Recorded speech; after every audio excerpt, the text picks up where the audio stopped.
Big Boss Malayalam season 8 commoners entry അഗ്നി പരീക്ഷ എന്തായി എവിടെയായി അല്ലേ? ലാസ്റ്റ് ഡേറ്റ് കഴിഞ്ഞിരിക്കുകയാണ്. നിങ്ങളൊക്കെ എൻട്രി ചെയ്തോ? ഇനി ആർക്കെങ്കിലും കോള് വന്നു തുടങ്ങിയോ? ഓഡീഷൻ കോള് വന്നു തുടങ്ങിയോ? ഇനി ഇതിൻ്റെ അടുത്ത പ്രൊമോ എപ്പോഴായിരിക്കും? അഗ്നി പരീക്ഷയിലെ ജഡ്ജസ് ഹോസ്റ്റുമൊക്കെ ആരാകാനാണ് ചാൻസ്? അത് മാത്രമല്ല, എനിക്ക് ഒരു കാര്യം കൂടെ ഇങ്ങോട്ട് പറയാനുള്ള കാര്യം രേണുസുതിയെ കുറിച്ചിട്ടാണ്. നമുക്ക് സംസാരിക്കാം. എല്ലാവർക്കും നമസ്കാരം. ഞാൻ നിങ്ങളുടെ സ്വന്തം രേവതി. വീഡിയോ ആദ്യമായിട്ട് കാണുന്നവർ ചാനൽ സബ്സ്ക്രൈബ് ചെയ്യണം, ലൈക്ക് ചെയ്യണം, കമൻറ്റ് ചെയ്യണം. രേണുവിൻ്റെ കാര്യം പറയാമെങ്കിൽ ഞാനൊരു വീഡിയോ ഞാൻ അങ്ങനെ ചെയ്യലില്ല. അതായത് ഒരു വീഡിയോ ഞാൻ രേവതി 2.0 ഇട്ടിട്ടുണ്ടായിരുന്നു അല്ലേ, രേണുവിനെ കുറിച്ചിട്ട്. രേണു എപ്പോഴും ഒരു സ്റ്റാർ തന്നെയാണെന്നാണ് ഞാൻ അതിനകത്ത് എടുത്തു പറഞ്ഞിട്ടുള്ള കാര്യം. എന്ന് പറഞ്ഞാൽ കഴിഞ്ഞ ബിഗ് ബോസ് തുടങ്ങുന്നതിന് മുന്നേയും രേണു തന്നെയായിരുന്നു, കഴിഞ്ഞിട്ടും രേണു തന്നെയായിരുന്നു സോഷ്യൽ മീഡിയയിലെ ടോപ്പിക്ക്. ഇനി അടുത്ത ബിഗ് ബോസ് തുടങ്ങുന്നത് വരെയും ഈ രേണുവിനെ കൊണ്ട് തന്നെ ആയിരിക്കും കുറേ പേര് ജീവിക്കാൻ പോകുന്നത്. പുള്ളിക്കാരി ആയിരിക്കും സോഷ്യൽ മീഡിയയിൽ നിറഞ്ഞു നിൽക്കുക എന്നുള്ളത് അങ്ങനെ ഞാൻ പറഞ്ഞിട്ടുണ്ടായിരുന്നു. ഇപ്പോൾ രേണുവിന് ഇങ്ങനെ ഒരു വിഷമഘട്ടത്തിൽ രേണു നിൽക്കുകയാണ്, രേണുവിൻ്റെ ഈ ഒരു അസുഖം കാരണം. പക്ഷേ ഒന്നും ഇതാക്കാനില്ല. ഞാൻ രേണുവിനോട് പറയണേ, രേണു അത് നിഷ്പ്രയാസം തരണം ചെയ്യും. കാര്യം എന്ന് പറഞ്ഞാൽ ഇത്രയും സൈബർ അറ്റാക്ക് നേരിട്ട ഒരു വ്യക്തി, അതായത് എല്ലാ കാര്യത്തിനും രേണു അങ്ങോട്ട് തിരിഞ്ഞു ഇങ്ങോട്ട് തിരിഞ്ഞു, ഇതിങ്ങനെ അതിങ്ങനെ എല്ലാ കാര്യത്തിനും രേണുവിന് അത്രമാത്രം അറ്റാക്ക് ചെയ്തിട്ടുണ്ട്. ഈവൻ ഈ അസുഖം അറിഞ്ഞിട്ടുകൂടി അതിൻ്റെ താഴെ വന്നിട്ട് ഇമാതിരി വൃത്തികെട്ട കമൻ്റ് ഇടുന്ന കുറേ ആൾക്കാരോട്, മനുഷ്യർ തന്നെയാണെന്നൊന്നും എനിക്ക് അറിഞ്ഞൂടാ, അമ്മാതിരി വൃത്തികെട്ട കമൻറ്റുകൾ ഇത് അറിഞ്ഞിട്ട് കൂടി അതിൻ്റെ താഴെ വന്നിട്ട് ഇടുക എന്ന് പറയുന്നത്, എനിക്കത് കമൻറ്റുകൾ കണ്ടിട്ട് തന്നെ ഞാൻ ഞെട്ടിപ്പോയി. ദൈവമേ, ഇത് ഇങ്ങനെ ആയിട്ടും ഇടുന്നുണ്ടല്ലോ എന്നാണ്. നിങ്ങൾക്ക് ഇഷ്ടമല്ലെങ്കിൽ നിങ്ങൾ അങ്ങ് ആ വ്യക്തിയെ നിങ്ങൾ നോക്കേണ്ട ആവശ്യമില്ല. നിങ്ങൾ അതിനെ വെറുതെ വിട്ട് അതിൻ്റെ പാട്ടിന് പൊക്കോട്ടെ. അല്ലാതെ പിന്നെ എന്തിനാണ് വെറുതെ ഇരുന്നുകൊണ്ട്? ഇന്നലെ ഒരു FB ഒരു പോസ്റ്റും കണ്ടു. അത് ഏത് ഇതൊക്കെ പോസ്റ്റുകൾ ഇട്ട് നിങ്ങൾ കണ്ടായിരുന്നോ? FB ഒരു പോസ്റ്റ്, ഞാൻ പെട്ടെന്ന് എൻ്റെ നെഞ്ചങ്ങ് ഇടിഞ്ഞു പോയി അത് കണ്ടിട്ട്. എന്താ സംഭവം? രേണുവിനെ വെച്ചിട്ട് എന്തൊക്കെ പോസ്റ്റ്, അത് വേറെ ആരോ പോസ്റ്റ് ചെയ്തിട്ടുണ്ട് അതിനെ കുറിച്ചിട്ട്. ഇതൊക്കെ സത്യം പറഞ്ഞാൽ എന്ത് പോസ്റ്റുകളാണ് ഈ ഇടുന്നത്? നിങ്ങൾ സത്യം രേണു ആയതുകൊണ്ട് നിങ്ങൾ ഇതെല്ലാം ഇടുന്നു അല്ലേ? വേറെ വല്ലവരുടെ വെച്ചിട്ട് നിങ്ങൾ ഇടുമായിരുന്നു ഇത്രയും ധൈര്യത്തോടു കൂടി? എന്നാൽ കളി മാറിയേനെ അല്ലേ? രേണു ആയതുകൊണ്ട് എല്ലാം ചെയ്യുന്നു. പക്ഷേ എനിക്ക് ഒരു കാര്യം പറഞ്ഞു, ഇത്രയും നല്ല രീതിയിൽ രേണു അത് തരണം ചെയ്ത് സ്ട്രോങ് ആയിട്ട് ഇതുവരെ എത്തിയെങ്കിൽ ഇതും രേണു സൂപ്പറായിട്ട് തന്നെ തരണം ചെയ്യും. ഒരു പ്രശ്നവുമില്ല.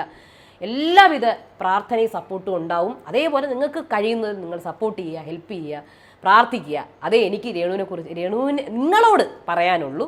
പിന്നെ നിങ്ങൾക്ക് ഇഷ്ടമല്ല, അവളെ കണ്ടാലും മതി, അങ്ങനെ ഇങ്ങനെ ഇതൊക്കെ നിങ്ങൾക്ക് ഇഷ്ടമല്ല എങ്കിൽ നിങ്ങൾ അങ്ങോട്ട് നോക്കാനേ പോണ്ട. മനസ്സിലായില്ലേ? എല്ലാ മനുഷ്യർക്കും നെഗറ്റീവും പോസിറ്റീവും ഉണ്ട്. ഇവിടെ ആരും മറ്റേ എന്താണ് അങ്ങ് നന്മയുടെ പ്രതീകമൊന്നുമല്ല. എല്ലാവരും കണക്ക് തന്നെയാണ്. സോ അതുകൊണ്ട് നിങ്ങൾക്ക് പറ്റുന്നില്ല എങ്കിൽ ദയവ് ചെയ്തിട്ട് ഇമാതിരിയുള്ള കമൻറ്റുകൾ, ഇമാതിരിയുള്ള പോസ്റ്റുകൾ, അതായത് നെഗറ്റീവാണല്ലോ, അപ്പം നമുക്ക് കുറച്ചും കൂടെ നെഗറ്റീവാക്കി രസിക്കാം. എന്തിന്? വേറെ പണിയില്ലേ? അപ്പം അതുകൊണ്ട് അതിനെ വെറുതെ വിടുക, അത് ജീവിച്ച് പൊക്കോട്ടെ. ഓക്കെ? അപ്പോൾ അതുകൊണ്ട് രേണുവിൻ്റെ കാര്യം എനിക്കത് എത്ര 2-3 ദിവസം മുന്നേ എനിക്ക് വീഡിയോ ഇടണമെന്നുണ്ടായിരുന്നു. പക്ഷേ എനിക്ക് കുറച്ച് ബുദ്ധിമുട്ടുകളുണ്ടായിരുന്നു. അതുകൊണ്ടാണ് ഞാൻ പിന്നെ ബിഗ് ബോസിൻ്റെ കാര്യം ഇട്ടിട്ടില്ല, രേണുവിൻ്റെ കാര്യം ഇട്ടില്ല. പിന്നെ ഞാൻ ആകെക്കൂടെ ഇതൊക്കെ കാണുമ്പോൾ നമുക്കൊരു വിഷമമാണ്, മനസ്സിന് ഭയങ്കര വല്ലാത്തൊരു വിഷമം. അങ്ങനെ ഇതൊക്കെ കണ്ട് ഞാനിങ്ങനെ പോസ്റ്റൊക്കെ കണ്ടിങ്ങനെ വിഷമിച്ചിരിക്കുകയായിരുന്നു. അപ്പോൾ എന്തായിരുന്നാലും രേണു എല്ലാം ശരിയാവട്ടെ, എല്ലാം ശരിയാകും. ഓക്കെ? ഇനി അടുത്ത് നമുക്ക് ബിഗ് ബോസിൻ്റെ കാര്യം ചർച്ച ചെയ്യാം. ബിഗ് ബോസിൻ്റെ ഡേറ്റ്, നമ്മുടെ കോമണേഴ്സ് എൻട്രിയുടെ ഡേറ്റ് ഏകദേശമല്ല കഴിഞ്ഞു. July 15 last date. എനിക്ക് തോന്നുന്നു എല്ലാവരും കുറേ നെഗറ്റീവ് കമൻസൊക്കെ ഞാൻ കണ്ടായിരുന്നു കേട്ടോ അതിൻ്റെ താഴെ. എന്തിന് അപ്ലൈ ചെയ്യുന്നു? നമുക്ക് കുറേ പേർക്ക് ഒരു വിഷമമുണ്ട്. എന്ത് ചെയ്യാൻ? നമ്മുടെ ബിഗ് ബോസ് എന്ന് പറയുന്നത് ഇനി അങ്ങോട്ട് നിങ്ങൾ ഇതൊക്കെ പ്രതീക്ഷിച്ചാൽ മതി. കാരണം ടോക്സിക് ആയിരിക്കും സീസൺ. PR എനിക്ക് അറിഞ്ഞൂടാ. PR ഇനി കംപ്ലീറ്റ് ആയിട്ട് തുടച്ച് നീക്കപ്പെടുമെന്നൊന്നും എനിക്കറിയില്ല. അതൊക്കെ അതിൻ്റെ വഴിക്ക് തന്നെ പോവും. നിങ്ങളിത് തിരിച്ചറിയുക, അത് മാത്രമേ എനിക്ക് പറയാനുള്ളൂ. തിരിച്ചറിയുക ഇത് ഇങ്ങനെയാണെന്നുള്ളത്, അതിൽ പെടാതിരിക്കുക ആ ഒഴുക്കിൽ, കാണികളായ നിങ്ങൾ. അപ്പോൾ ലാസ്റ്റ് ഡേറ്റ് കഴിഞ്ഞു. അപ്പോൾ എല്ലാവരും അപേക്ഷിച്ചു എന്ന് വിചാരിക്കുന്നു. പിന്നെ കോള് വന്നു തുടങ്ങിയോ? നിങ്ങൾ പറയുക, ആർക്കെങ്കിലും കോള് വന്നു തുടങ്ങിയോ? ഓഡീഷൻ കോള് വന്നു തുടങ്ങിയോ? അടുത്ത പ്രൊമോയുടെ കാര്യം, മിക്കവാറും അടുത്ത പ്രൊമോ എനിക്കൊന്ന് അഗ്നി പരീക്ഷയുടെ പ്രൊമോ ആയിരിക്കും വരാൻ പോകുന്നത്. ഇതിനകത്ത് ജഡ്ജസ് ആരായിരിക്കും എന്ന് നമുക്ക് ഡിസ്കസ് ചെയ്യാം. നിങ്ങൾക്ക് ആരാ വേണം ജഡ്ജസ് ആയിട്ട്? അഗ്നി പരീക്ഷയുടെ ജഡ്ജസ് ആയിട്ട് നമ്മുടെ തെലുങ്കുവിലെ അഗ്നി പരീക്ഷയിലെ ജഡ്ജസ് എന്ന് പറയുന്നത് അത് 3 പേരാണ് ഉണ്ടായിരുന്നത്. 3 പേരും ടോപ്പ് 5 കണ്ടസ്റ്റൻസ് ആയിരുന്നു. ഹോസ്റ്റും ടോപ്പ് 5 ആയിരുന്നു.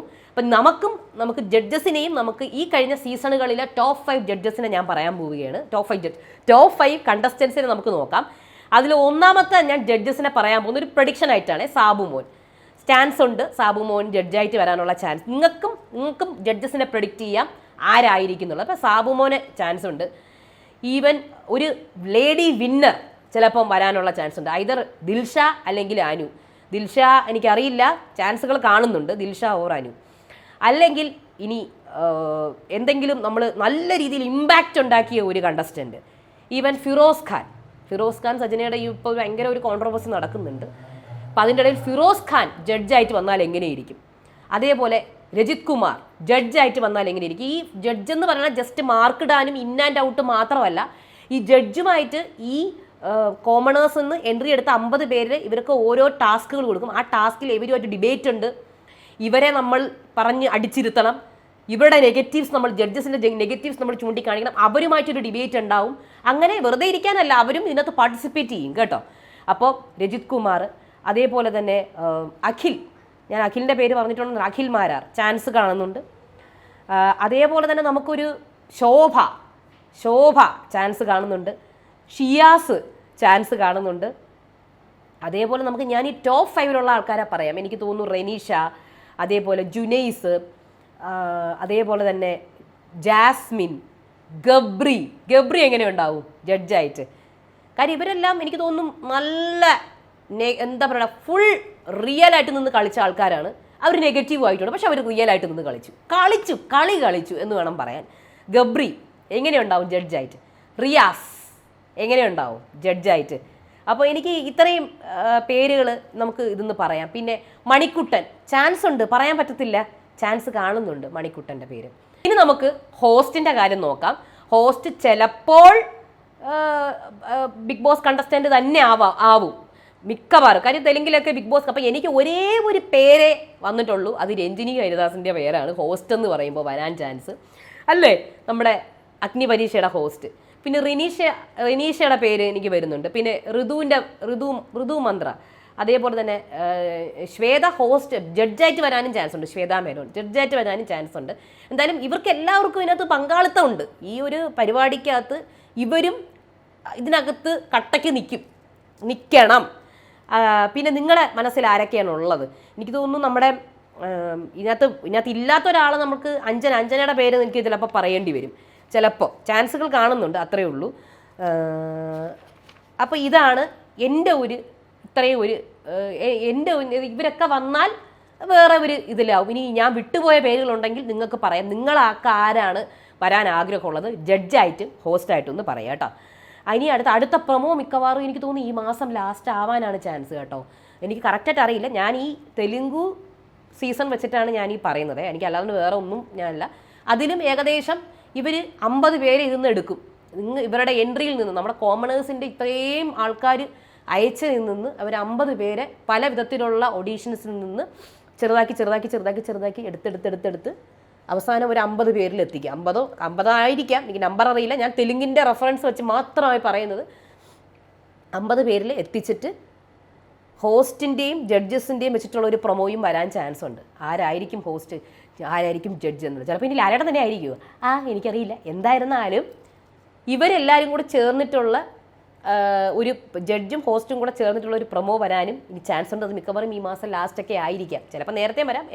ഞാൻ പറയാം തെലുങ്കു റെഫറൻസ് വെച്ചിട്ടാണ്.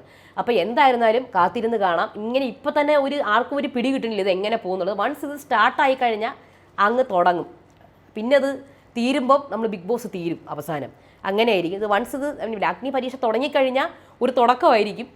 പിന്നെ അത് അവസാനിക്കുന്നത് ബിഗ് ബോസിൻ്റെ അതായത് ബിഗ് ബോസിൻ്റെ ഗ്രാൻഡ് ഫിനാലയോട് കൂടിയേ ഇതെല്ലാം അവസാനിക്കത്തുള്ളൂ. അപ്പം ഇതിനകത്ത് എല്ലാവരും ഓഡിഷന് പങ്കെടുക്കാൻ പോകുന്ന എല്ലാവർക്കും ഓൾ ദ ബെസ്റ്റ്. നിങ്ങൾ റിയലായിട്ട് നിന്ന് നല്ല കൂളായിട്ട് നിന്ന് ഓഡീഷൻസ് പങ്കെടുക്കുക. എല്ലാവർക്കും വിജയാശംസകൾ. എല്ലാവരിലും 50 പേരിൽ ഒരാൾ നിങ്ങളായിരിക്കട്ടെ എന്ന് ഞാനും ആശംസിക്കുന്നു. അപ്പോൾ അടുത്ത വീഡിയോ നമുക്ക് നോക്കാം. പ്രഡിക്ഷൻ ലിസ്റ്റൊക്കെ വരാൻ കിടക്കുകയാണ്. 100,000 പേരുകൾ കിടക്കുന്നുണ്ട്. ഇപ്രാവശ്യത്തെ പ്രഡിക്ഷൻ ലിസ്റ്റ് എന്താവും എന്നറിയില്ല. നമുക്ക് കാത്തിരുന്ന് കാണാം. അപ്പോൾ അടുത്ത വീഡിയോ ആയിട്ട് വരാം. അതുവരേക്കും ബായ്.